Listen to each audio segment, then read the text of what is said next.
نے وہ جو آپ عرصے سے کہتے تھے یہ ناانصافی ہوئی ہے، ناانصافی کی مثال قائم کر دی گئی، یہ ہو گیا، آج انصاف ہو گیا، ترازو کے پلڑے برابر ہو گئے؟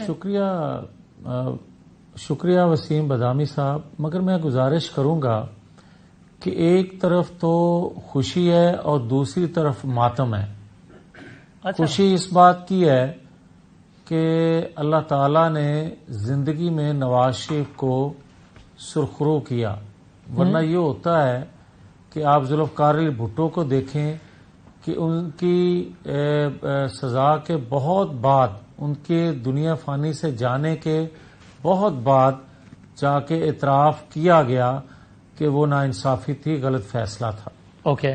اور نواز شریف کو بار بار غلط سزائیں دینے کے بعد اللہ تعالی ان کو بار بار سرخرو کرتا ہے ان کی زندگی میں۔ اب جو ماتم کی بات ہے تو میں یہ عرض کروں گا جی وسیم صاحب کہ نواز شریف کے 11 سال کیا واپس آ سکتے ہیں؟ آج بری ہو گئے، مگر کیا ان کی زندگی کے وہ 11 سال جس میں وہ پاکستان کے لیے، اس ریاست کے لیے، اس قوم کے لیے، اپنی جماعت کے لیے، اپنے خاندان کے لیے جو ان کے ضائع ہوئے، وہ کون واپس کرے گا؟ 11 مطلب 2013 میں اقتدار میں آئے تھے نا، 16 میں معزول ہوئے تھے، یہی تھا نا تاریخ تک؟ جی 11 سال یعنی 2013 سے گن رہے ہیں آپ؟ نہیں، میں گن رہا ہوں جب 12 اکتوبر 1999 اچھا وہ والے بھی شامل کر کے، ٹھیک ہے، ٹھیک، اوکے۔ آپ یہ دیکھیں کہ اگر سارے صورتحال میں تو لوزر کون ہوا؟ نواز شریف تو اپنی جگہ، مگر ریاست لوزر ہوئی، قوم لوزر ہوئی۔ آپ یہ دیکھیں کہ انہی فیصلوں اچھا، اور میاں صاحب ایک ضمنی سوال چھوٹا سا، آج فیصلہ ظاہر ہے آپ سے آپ کی لیڈر کے بارے میں سوال کروں گا، لیکن ایک تبصرہ کر دیجئے، ویسے پولیٹیکل ورکر کم و بیش اتنا ہی عرصہ آصف زرداری صاحب کا بھی جیل میں گزرا تقریباً، تو آپ ان کے بارے میں بھی یہی الفاظ کہیں گے کہ دیکھو نا زیادتی ہوئی، پھر تو سرخرو ہو گئے، ضائع ہوئے ان کے سال؟ یقیناً میں کہوں گا۔ اچھا، مگر اور یہ بات حقیقت ہے کہ کبھی کسی کا کندھا کبھی دوسرے کا کندھا استعمال ہوتا رہا، مگر جب ہم نے میثاق جمہوریت سائن کیا تو کیوں کیا تھا؟ اسی وجہ سے کیا تھا کہ ایک دوسرے کے خلاف استعمال ان قوتوں کے آگے نہیں ہوں گے جو غیر جمہوری قوتیں ہیں۔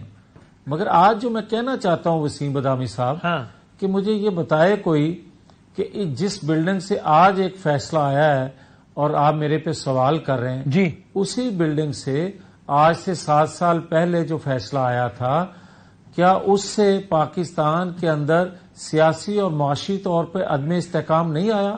ہاں، یہ بات درست ہے کہ آج کے انصاف پہ مبنی فیصلے سے استحکام سیاسی اور معاشی آ سکتا ہے، مگر کیا میں یہ پوچھ نہیں سکتا وسیم بدامی صاحب سے کہ جنہوں نے فیصلے دیے اور جنہوں نے فیصلے کروائے، کیا پاکستانی قوم کا یہ حق نہیں ہے کہ آج کے دن ان کو ابھی نام لیا جائے اور ان کو بھی کٹہرے میں لایا جائے کہ آپ نے کس بنیاد پہ اور کیوں پاکستان کی اینٹ سے اینٹ بجا دی، پاکستان کے ساتھ کھلواڑ کیا؟ اور میں یہ کہوں گا عدالت کے فیصلے آنا، پھر اس پہ اپیل ہونا، اور وہ اپیل کبھی مسترد ہو جانا، کبھی منظور ہو جانا، فیصلہ کبھی برقرار رہنا اور کبھی معطل ہو جانا، یہ ایک معمول کی عدالتی پریکٹس ہے نا۔ اس میں یہ تھوڑی ہوتا ہے کہ جس جج نے پہلے فیصلہ سنایا تو اس کو لٹکا دو، اس کو کٹہرے میں لاؤ، پھر یہ تو پوری دنیا میں یہی ہوتا ہے۔ نہیں، ایسا نہیں ہوتا، مگر ایسا ضرور ہوتا ہے کہ آپ بغیر شواہد کے آپ کسی کو صادق اور امین قرار دے دیں اور بغیر شواہد کے آپ کسی کو سسیلین مافیا کہہ دیں، چور ڈاکو کہہ دیں۔ ترازو کے پلڑے برابر ہو گئے آپ کے خیال میں یا نہیں ہوئے؟ آج نہیں ہوئے۔ اچھا، میں یہ کہتا ہوں اس لیے کہ ان 11 سالوں کا مداوع نہیں ہو سکتا، اس لیے نہیں ہوا آپ کہہ رہے ہیں؟ میں یہ کہتا ہوں کہ دیکھیں، نواز شریف کو آپ نے بری تو کیا، مگر نواز شریف کے یا پاکستانی قوم کے یا ریاست کے ساتھ جو کھلواڑ ہوا ہے اس کا مداوع یہ نہیں ہے۔ اس کا مداوع اس طرح ممکن ہے کہ جن لوگوں نے 2017 میں ترقی کرتا پھلتا پھولتا پاکستان ڈبو دیا، ان لوگوں کو، ان کے غلط فیصلوں کو، ان کے غلط فیصلے کروانے پر ان کو پاکستانی قوم کے سامنے اس لیے لایا جائے تاکہ 2024 کے ہونے والے جو انتخابات ہیں وسیم بادامی صاحب وہ لوگ مائنڈ کلیئر سے الیکشن میں جا رہے ہیں اور ووٹ یہ جو آپ نے کہا ہے ابھی یہ جاوید لطیف کی رائے اور خواہش، جاوید لطیف صاحب کی رائے اور خواہش ہے یا مسلم لیگ نون کی پالیسی اور منشور کا حصہ ہے؟ یہ وسیم بادامی صاحب یہ میرا معصومانہ سوال ہے، رائے خواہش نہیں ہے، یہ آپ کا منشور کا حصہ ہے؟ یہ پاکستانی قوم کی خواہش رائے بھی ہے اور پاکستان کے دکھوں کا مداوع بھی ہے۔ کیا نون لیگ کے منشور کا حصہ ہے کہ پاکستانی قوم ہمیں ووٹ دو ہم یہ کریں گے کیونکہ یہ بہت ضروری ہے کرنا، یہ منشور کا حصہ ہے نون لیگ کے؟ یار میں یہی تو آپ کو کہہ رہا ہوں کہ کیا مسلم لیگ نون جو ہے وہ پاکستانی قوم سے نہیں ہے؟ کیا مسلم لیگ نون کے کروڑوں ووٹر جو ہیں وہ اس پاکستانی قوم کا حصہ نون نہیں لیگ؟ اس لیے نون لیگ کے منشور میں درج ہوگا کہ ہم اگر اقتدار میں آئیں گے تو ہم یہ سڑکیں یہ کریں گے اور یہ کام بھی کریں گے جو آپ نے ابھی کہا، یہ درج ہوگا؟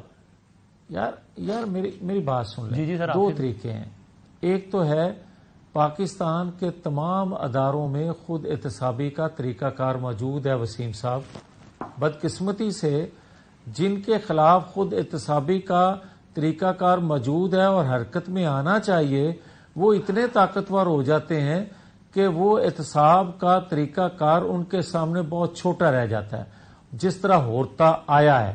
اب دیکھیں کہ ایک ادارے نے اپنے اندر خود احتسابی کی 9-10 مئی کے بعد، کیا جو ہم بات کہتے تھے کہ سہولت کاری موجود ہے وہ چیزیں پھر سامنے آئیں، اور دوسرا ادارہ بھی اپنے اندر جو خود احتسابی کرنے کا ایک ایکشن لے چکا ہے، خدا کرے وہ ادارہ بھی خود احتسابی اپنے جاوید صاحب آپ یہی کہہ رہے ہیں نا؟ مجھے بتائیے، میں ریفریش کرتا ہوں، آپ بتائیے میں صحیح بات کر رہا ہوں، میں صحیح سمجھ کر رہا ہوں جو آپ کہہ رہے ہیں؟ میں کہہ رہا ہوں کہ آپ یہ کہہ رہے ہیں کہ جناب ہم اقتدار میں آئیں گے تو حکومت وقت ہوں گے ہم اس وقت، اور حکومت وقت ان اداروں سے ریکویسٹ کرے گی کہ پلیز اپنا خود احتسابی کا نظام بہتر کریں اور فلاں فلاں کا احتساب کریں۔ یہ میں ٹھیک سمجھ کیا ہے میں نے آپ کی بات کو؟